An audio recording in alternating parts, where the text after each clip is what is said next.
ಜಂಟಿ ಸಮಿತಿ ಹಾಗೂ ಸಿಪಿಐಎಂ ಪಾರ್ಟಿಯ ನೇತೃತ್ವದಲ್ಲಿ ಸಾಕಷ್ಟು ಕಾರ್ಮಿಕರ ತೊಂದರೆಗಳನ್ನ ಅವರ ಆಗ್ತಾ ಇರ್ತಕ್ಕಂಥ ಅನ್ಯಾಯಗಳ ಬಗ್ಗೆ ಧ್ವನಿ ಎತ್ತಾ ಕಂಪ್ಲೀಟ್ ದೇಶದ ವ್ಯಾಪ್ತಿ ಮುಷ್ಕರವನ್ನು ಹಮ್ಮಿಕೊಂಡಿದ್ದಾರೆ.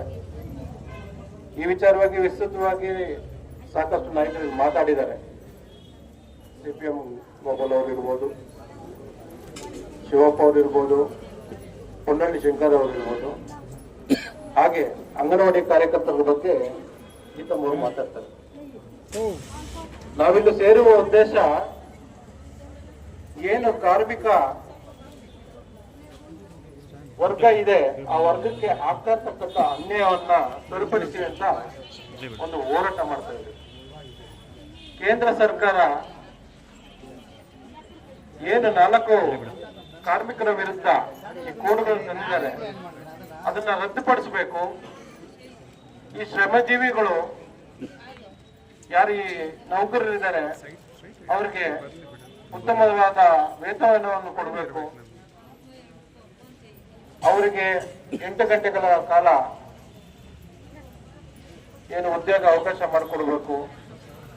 ಇದರ ವಿವಿಧ ಬೇಡಿಕೆಗಳನ್ನ ಇಟ್ಕೊಂಡು ಇವತ್ತು ಹೋರಾಟ ಮಾಡ್ತಾ ಇದ್ದಾರೆ.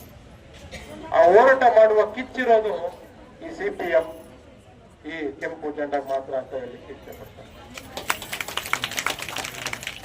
ನಾನು ಈ ಪಾರ್ಟಿಗೆ ಸೇರ್ಪಡೆಯಾಗಿ ಒಂದು ಹೆಚ್ಚು ಕಮ್ಮಿ 1 ವಾರ 15 ದಿವಸ ಆಗಿದೆ. ನಂದು ಮೊದಲನೇ ಪ್ರತಿಭಟನೆ. ಈಗ ಸದ್ಯಕ್ಕೆ ಕೇಂದ್ರ ಸರ್ಕಾರದ ವಿರುದ್ಧ ಮಾತಾಡೋಣ. ಮುಂದಿನ ದಿನಗಳಲ್ಲಿ ರಾಜ್ಯ ಸರ್ಕಾರ ಹಾಗೂ ತಾಲೂಕು ಆಡಳಿತದ ಬಗ್ಗೆ ಮಾತಾಡುವಂತ ಸನ್ನಿವೇಶಗಳು ಇದೆ.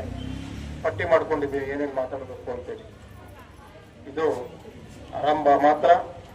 ಮುಂದಿನ ದಿನಗಳಲ್ಲಿ ಸಾಕಷ್ಟು ಈ ತಾಲೂಕಿನಲ್ಲಿ ನಡೀತಾ ಇರ್ತಕ್ಕಂಥ ದುರಾಡಳಿತಗಳ ಬಗ್ಗೆ ಮಾತಾಡುವಂತ ಸನ್ನಿವೇಶಗಳಿದೆ. ನಮ್ಮ ಹೋರಾಟ ನಿಲ್ಲಲ್ಲ. ನಾವೆಲ್ಲರೂ ಹೋರಾಡಿ ನಮ್ಮ ಹಕ್ಕುಗಳನ್ನ ಪಡೆದುಕೋಬೇಕು.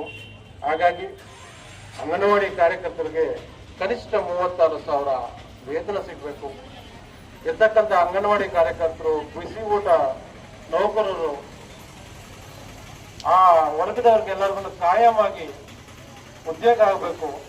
ಇದು ನಮ್ಮ ಮೊದಲಿಗೆ ಪ್ರಾಮುಖ್ಯವಾಗಿರ್ತಕ್ಕಂಥ ಬೇಡಿಕೆ. ಈ ನಿಟ್ಟಿನಲ್ಲಿ ನಿಮ್ಮೆಲ್ಲರ ಪರವಾಗಿ ಧ್ವನಿಯಾಗಿ ಕೆಲಸ ಮಾಡಲಿಕ್ಕೆ ನಾವೆಲ್ಲರೂ ಸಿದ್ಧಾಗೋಣ. ಒಗ್ಗಟ್ಟಿನಲ್ಲಿ ಬಲವಿದೆ. ಎಷ್ಟೇ ದೊಡ್ಡ ಏನು ಹೇಳ್ತಿರೋ ಮಲ್ಲೇಡ್ರು ಬಂದ್ರು ಈ ಒಂದು ಜನಸಮೂಹದ ಮುಂದೆ ನಶ್ವರ. ಹಾಗಾಗಿ ಮುಂದಿನ ದಿನಗಳಲ್ಲಿ ಹೋರಾಟ ಇನ್ನಷ್ಟು ಚುರುಕುಗೊಳಿಸೋಣ. ನಿಮ್ಮೆಲ್ಲರ ಸಹಕಾರ ತಗೊಂಡು ಇವತ್ತು ಮಾತಾಡ್ಲಿಕ್ಕೆ ಎಲ್ಲ ಅವಕಾಶ ಕೊಟ್ಟು ನಿಮ್ಮೆಲ್ಲರಿಗೂ ವಂದನೆಗಳು ತಿಳಿಸ್ತಾ ನಾನು ಮಾತನ್ನು ಮುಗಿಸ್ತೇನೆ.